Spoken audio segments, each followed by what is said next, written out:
जळगावातला update आपण घेऊया, पण आता पुढच्या बातमीकडे वळतोय। राज्य मंत्रिमंडळाच्या बैठकीत मुख्यमंत्री एकनाथ शिंदे यांनी लाडकी बहीण योजनेवरून सगळ्या मंत्र्यांना तंबी दिलेली आहे। मंत्र्यांनी योजनेबाबत अपप्रचार होईल असं वक्तव्य करू नका असे आदेश त्यांनी दिलेत।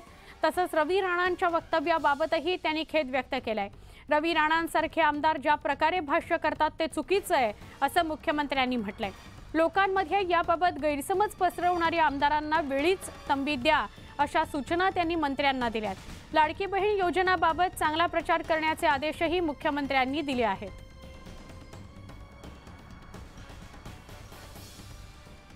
मुख्यमंत्री लाडकी बहीण योजनेच्या प्रचारासाठी आता शिवसेना लाडकी बहीण योजना सन्मान रथ काढणार आहे। हा रथ जिल्हा, तालुका आणि गाव पातळीवर जाणार आहे। या रथाच्या माध्यमातून लाडकी बहीण योजनेची माहिती गावागावातल्या महिलांना दिली जाणार आहे। या रथाचं उद्घाटन आज पहाटे मुख्यमंत्री एकनाथ शिंदे यांच्या वर्षा या निवासस्थानी झालं।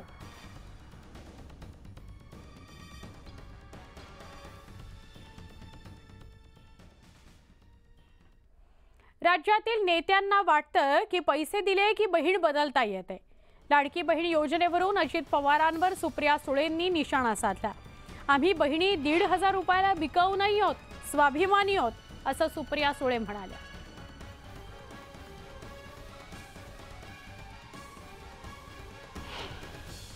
की 1500 दिले म्हणून या राज्यातल्या महिला त्यांच्या बरोबर उभ्या राहतील।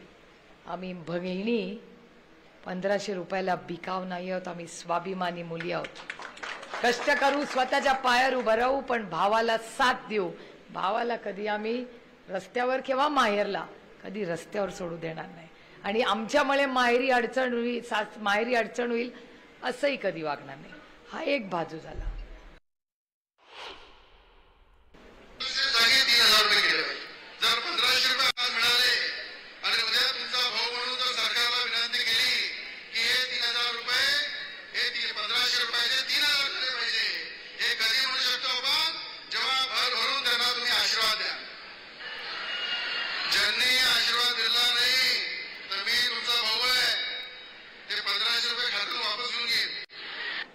ऐकलं का काय बोलला बाबा की 1500 रुपये वापस घेईन।